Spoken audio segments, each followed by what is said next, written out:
नमस्कार। आज हम लोग आईएफएस एग्ज़ाम दो मेंस के 2017 का पेपर को देखेंगे। इससे पहले आप लोग के लिए सूचना है कि अगर आपको वीडियो क्लियर नहीं दिख रही है तो आप लोग प्लीज़ सेटिंग्स वाले जाके आप अपने वीडियो का रिजोल्यूशन बढ़ा लें। दूसरा, या फिर आप इस पीडीएफ को टेलीग्राम लिंक में मैं डाल दूंगा, वहाँ से डाउनलोड करके एक बार पढ़ सकते हैं। उसके बाद इस वीडियो को देखें, जो आपको सूटेबल लगे उस चीज़ को ऑफ करें। नेक्स्ट आगे बढ़ते हैं। ये आईएफएस 2017 का पेपर 1 है।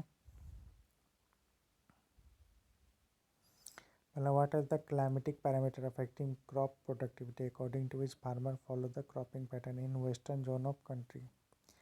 क्या क्या क्लाइमेटिक पैरामीटर जो क्रॉप प्रोडक्टिविटी को अफेक्ट करते हैं, और वेस्टर्न जोन ऑफ कंट्री के मतलब जो वेस्टर्न पार्ट है वहाँ पे किस तरह का क्रॉपिंग पैटर्न फॉलो किया जाता है। Justify the plant ecology and edaphic factor influencing sustainable agriculture. Plant ecology क्या होती है और कौन कौन से इडेफिक फैक्टर जो सस्टेनेबल एग्रीकल्चर को हैम्पर करते हैं, ये इन्फ्लुएंस करते हैं। उसमें पॉजिटिव और नेगेटिव दोनों इन्फ्लुएंस दे दीजिए, ठीक है। What are the problem of herbicide resistance in wheat crop. क्या क्या प्रॉब्लम है हर्बिसाइड रेजिस्टेंस का व्हीट क्रॉप में। Diversification and intensification are important in present agriculture. Present agriculture में डाइवर्सिफिकेशन और इंटेंसिफिकेशन दोनों का क्या रोल है, इसको बताइए। जैसे डाइवर्सिफिकेशन बता चुका हूँ, हाई इंटेंसिफिकेशन जैसे क्रॉपिंग इंटेंसिटी धीरे धीरे बढ़ रहा है। What is the importance of agro forestry and social forestry in changing environment. क्या क्या इंपॉर्टेंस है एग्रो फॉरेस्ट्री के बारे में बता चुके हैं। और सोशल फॉरेस्ट्री क्या है कि जैसे फॉरेस्ट एरिया एक्सटेंशन, ये नेशनल फॉरेस्ट पॉलिसी 1980 में जो आया था उसके बाद ये सोशल फॉरेस्ट्री कंसेप्ट को एनलार्ज वे में लाया गया। कुछ सेकंड में पैकेज एंड प्रैक्टिस जैसे planting pattern, sowing, time of sowing, weed and nutrient management and productivity. किस क्रॉप का देखना है, चिक पी का, वीट का, ल्यूसन का और सनफ्लावर का। उसका नेक्स्ट क्वेश्चन है, what are the essential element in plant nutrient. कौन कौन सा एसेंशियल एलिमेंट है प्लांट न्यूट्रिएंट में। क्या रेशियो है सिग्निफिकेंट का carbon nitrogen ratio crop productivity में। तो जैसे रूट डेवलपमेंट, शूट का फॉर्मेशन, फ्लावरिंग इनिशिएशन, ये सारी चीज़ें। Describe the crop management practice in the early stage of saline and alkaline soil. Saline soil और alkaline soil में क्या क्या crop management practice जैसे लीचिंग करेंगे, ये सारी चीज़ें। Describe the phosphorus fixation in relation to soil pH. जैसे soil pH के अकॉर्डिंग phosphorus का कैसा फिक्सेशन होगा, तो फॉस्फेट का मतलब का अलग अलग pH पे अलग अलग के फॉर्म में क्या होता है, आयनिक फॉर्म में कंट्रोल मतलब फॉर्मेशन होता है। सॉइल सॉलिडाइजेशन क्या है, क्या इम्पैक्ट होगा वीट कंट्रोल में, जस्टिफाई करना है, ठीक है। उसका नेक्स्ट है, describe the dryland technology and rainfed agriculture for stabilising production. क्या क्या टेक्नोलॉजी है, क्या रेनफेड एग्रीकल्चर कैसे प्रोडक्शन को स्टेबलाइज कर सकते हैं। Define land degradation and discuss the major factor affecting. Land degradation क्या है, तो लैंड धीरे धीरे क्वालिटी उसके डिटोरिएट हो रही है, तो क्या क्या फैक्टर हो सकते हैं। एक तो पॉल्यूशन है, ठीक है।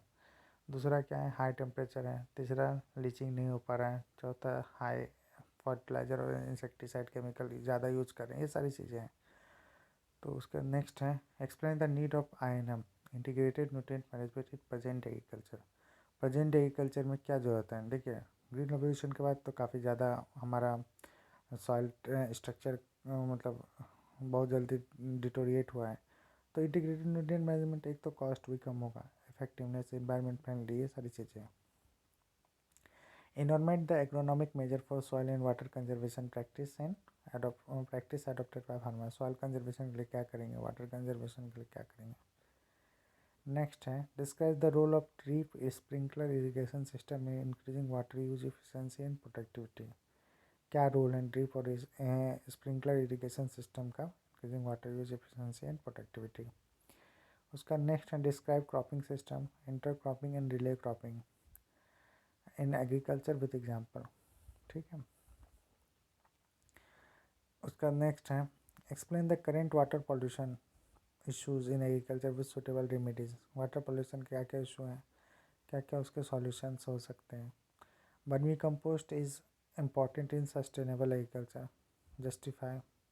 सस्टेनेबल एग्रीकल्चर क्या होता है? एनवायरनमेंट को और फ्यूचर जो जनरेशन है उसके लिए, दोनों के लिए मेंटेन रहे, अभी प्रेजेंट नीड को फुलफिल करने को। उसके बाद वर्मी कंपोस्ट का क्या रोल है, इसको इस तरह से जस्टिफाई करना है। हमेशा कोई भी क्वेश्चन को कीवर्ड पकड़िए और उसको भी एक्सप्लेन करते हुए जस्टिफाई कीजिए। Discuss the water harvesting and role of government and NGO for its purpose. Water harvesting क्या है? वाटर स्टोरेज करना, वाटर को मेंटेन करना।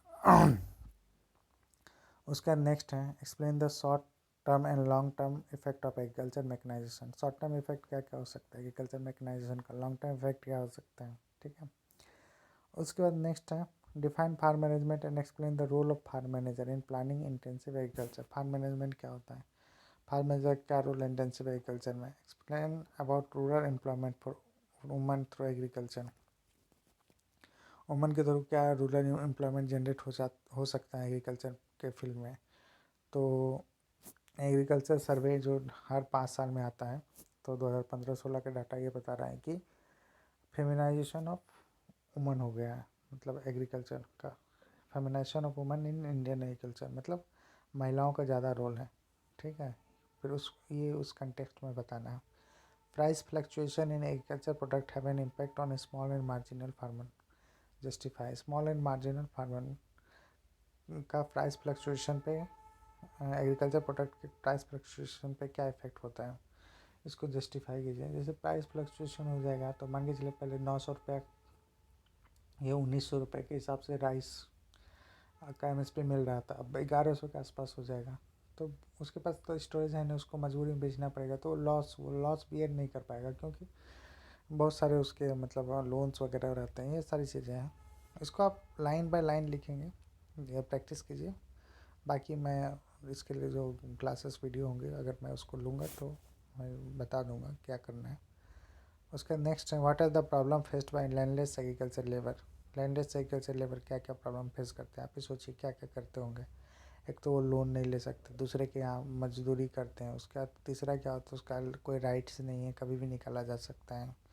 न्यूट्रिशनल सिक्योरिटी नहीं है, उसके आधार पे उसको कोई बेनिफिट, सोशल बेनिफिट नहीं मिल सकता है। ये सारी चीज़ें क्या लेना चाहिए गवर्नमेंट को कि इंटरवीन इस मैटर में। मॉडल लॉज हो गया, लैंड लीजिंग, ये सारे कंसेप्ट हैं।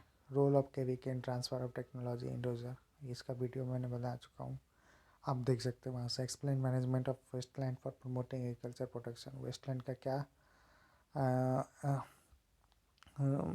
रोल है एग्रीकल्चर प्रोटेक्शन में, तो उसका क्या मैनेजमेंट होना चाहिए। कॉन्टेक्चुअल फार्मिंग क्या होता है, क्या मेरिट है डिमेरिट है। उसका नेक्स्ट है role of farmer field school in agriculture, role of cooperative society in agriculture, importance of extension worker in transfer of technology to farmer. तो एसएमएस वगैरह का क्या रोल है, ठीक है। इंटीग्रेटेड फार्मिंग सिस्टम क्या है, कैसे प्रॉफिटेबल होने का फार्मर्स के बारे में, ठीक है। आप इसको देख लें, इसके पूरे सिलेबस को ढंग से देखिए, पेपर को एनालाइज कीजिए। लास्ट ईयर के पेपर को एनालाइज करने के बाद आपको एक पता चलेगा कि एक रफ आइडिया होगा पेपर का डायरेक्शन क्या है। सिलेबस से तो ये आइडिया होगा क्या क्या पढ़ना है, बट पेपर से ये पता चलता है कि आपको कितना पढ़ना है। तो इस चीज़ को पढ़िए। और इसमें एक जनरल इंग्लिश का भी पेपर आता है, उसको भी देख लीजिए ताकि उसके हिसाब से प्रिपेयर करें। Okay, thank you so much.